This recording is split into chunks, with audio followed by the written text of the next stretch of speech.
Hey everyone, welcome to Movie Marathons HQ, where we do movie marathons connected to new releases and where we enjoy and review some of our favorite movies. This video is part of the Avengers Doomsday Movie Marathon, where we are watching one movie every week as we prepare for the release of Avengers Doomsday in December 2026. Today we are discussing Iron Man. Released in 2008 and directed by Jon Favreau, this is the first movie in the Marvel Cinematic Universe, or MCU. This is the birth of Marvel Studios and the first production that they had created, so we're going to go into a little bit of the history of Marvel Studios.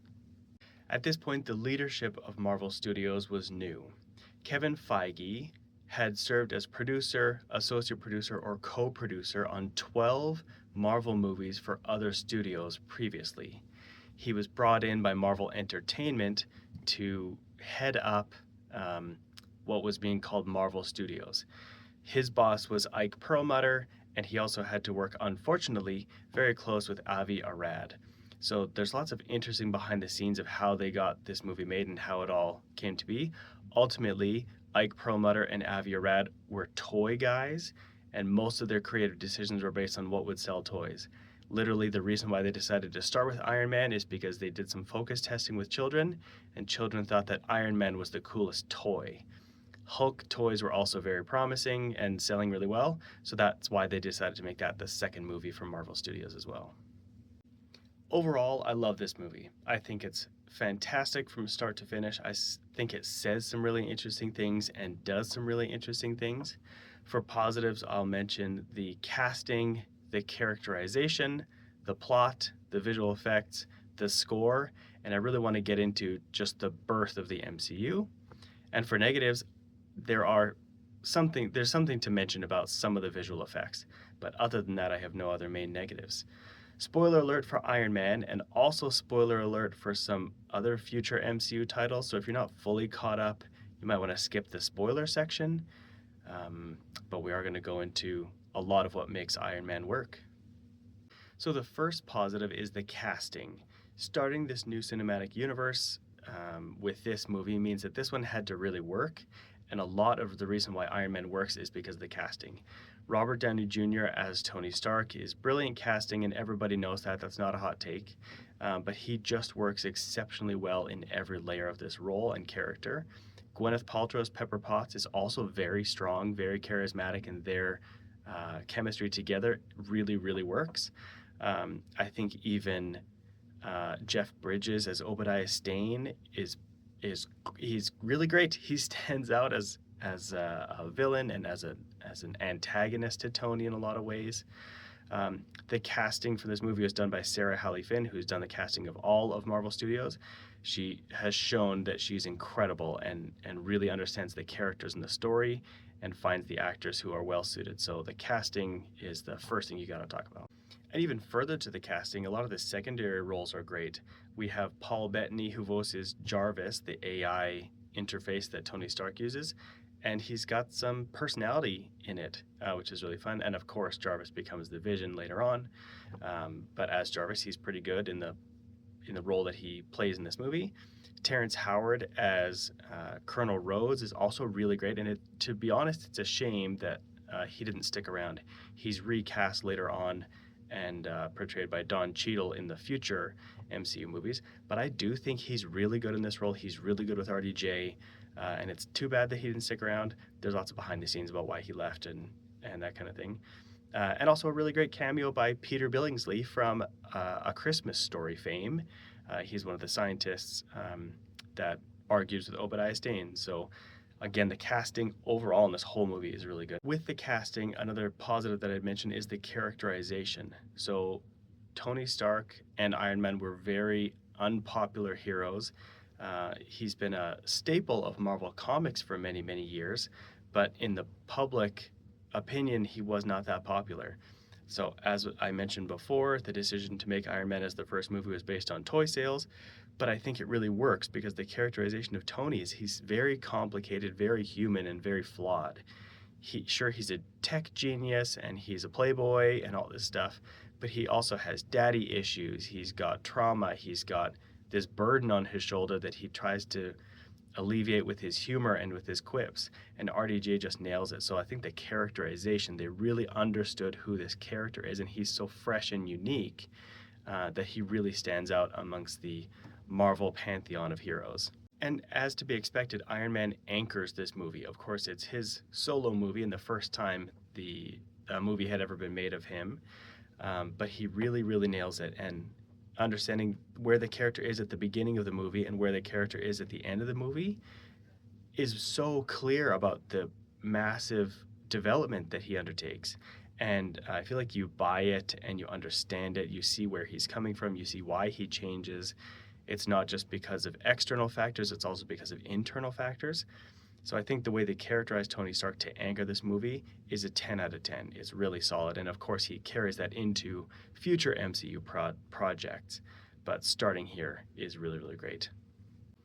Another positive to mention is the score. The score for this movie actually stands out. It was composed by Ramin Djawadi, and it's just got heavy guitars and kind of a heavy metal feel, which I think is pretty consistent with the character.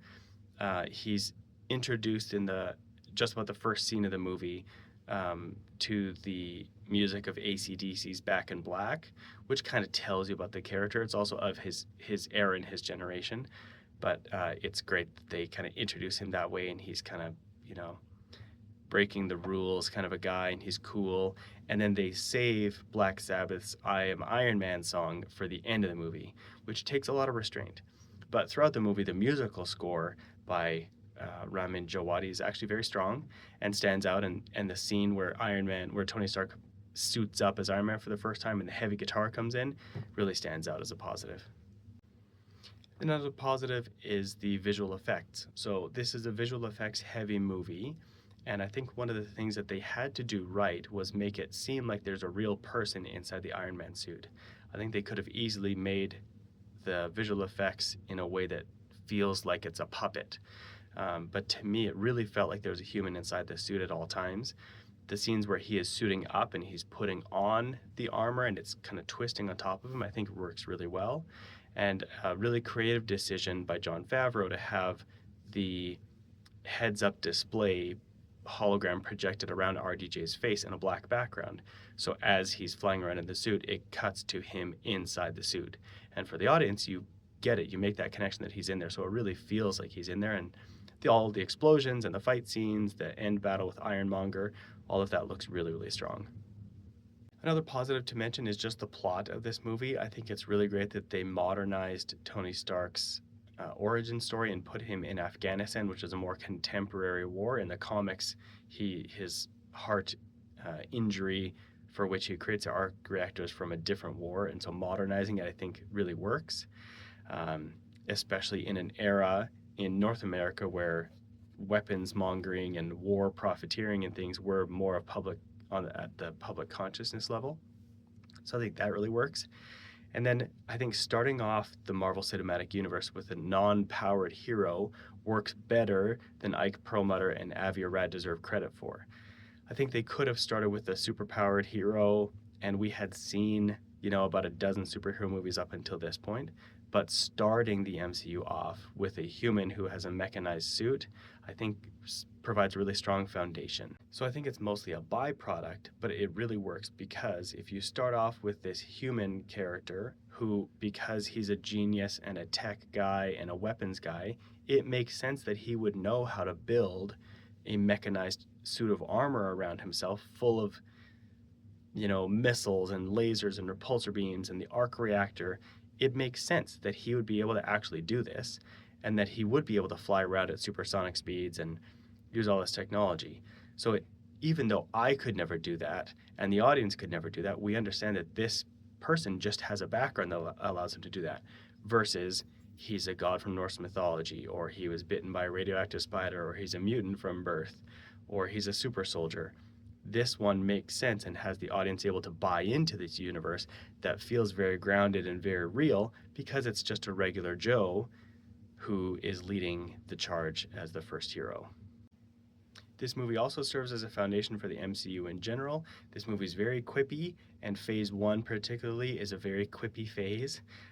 But they got the color tones right so that when the other heroes are introduced in later movies, their color palettes have to match this one so that when they join together in the Avengers, it makes sense and it looks right when they're all in the same space together.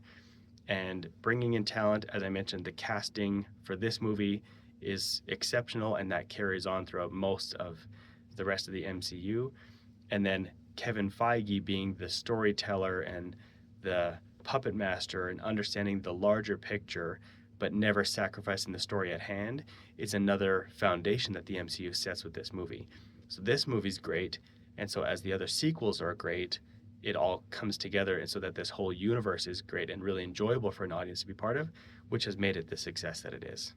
Now for negatives, there are a few visual effects that don't look great. There's a much maligned scene where Robert Downey Jr. and Gwyneth Paltrow are together and they need to pull an arc reactor out of his chest. And it is pretty clearly a prosthetic, like the way that his neck comes out of this chest piece does not look natural. I don't think it's that bad. For me, I see why other people complain about that scene, but I think it looks pretty good and it's fine. There are some points though where the visual effects look old, or some of the physics look off when Iron Man smacks a bad guy and he gets blasted back kind of faster than he should based on real world physics. So there's a few parts where the visual effects took me out of the movie, but in general the visual effects are great, especially for the time. And I think that one chess scene is not that bad, but that's just me. Now, how might Iron Man connect to Avengers Doomsday? So it's going to connect very directly, but also very indirectly. So the actors in this movie have not been confirmed to reprise their roles in Avengers Doomsday as of this point. However, Victor Von Doom and Doctor Doom are being portrayed by Robert Downey Jr. It's a big question mark for everybody right now how that's going to work. So there's a few possibilities. It could be that in Avengers Doomsday, this Victor Von Doom is a variant of Tony Stark on another timeline. They've explored the concept of variants, and he could just be the same looking person, but in that universe, he was called something else. Maybe he was adopted. Maybe he was just the same body, but born somewhere else. So it could be a variant type situation. It could also be that it's just a guy who looks like Tony Stark and there's no connection there. It's hard to see what they're going to do. My guess is that it is going to be a variant. I think if they just make him as, wow, that guy sure looks like that Tony Stark from America, I just don't think that would land the right way for the audience. So I think it has to be a variant type situation. I don't know exactly how they'll do that, of course, but that's where I'm leaning as to what they'll do. As for the rest of it, Pepper Potts is alive in the timeline of Avengers Doomsday. Tony Stark dies, of course, in Avengers Endgame, so I can't see how Tony Stark would be back in Doomsday. That, I think, would be very strange, although they will reference him because Doctor Doom looks like him. And then War Machine is alive in the timeline of Avengers Doomsday, although later in the MCU we've discovered that at some point he was replaced by a Skrull. So it questions how much of War Machine's history is truly him and how much of it is a Skrull. But he could be in Doomsday. And then other connections to Doomsday could be that Happy Hogan is still around. And then, of course, Nick Fury is introduced at the post-credit scene where he introduces the Avenger Initiative. And then he does die later in the MCU. He gets dusted in Infinity War and he gets brought back in Endgame. And then he fakes his death in Secret Invasion on Disney+. But he is still alive as well. He plays more of a role in Iron Man 2, but he's not on the cast list for Avengers Doomsday either. So when I say that there's direct connections because RDJ is Doctor Doom, but otherwise it's very indirect, and I don't think there's going to be a lot of continuity from this movie specifically into Avengers Doomsday. So that's my review of Iron Man. What do you think of this movie and how do you think it might connect to Avengers Doomsday? Make sure to let me know in the comments below. Follow Movie Marathons HQ on Instagram, TikTok, and YouTube, and also on Letterboxd, where you can see all of the movie marathons that we have going on right now and movie marathons that we've done in the past. The next movie in this marathon is The Incredible Hulk. See you at the movies.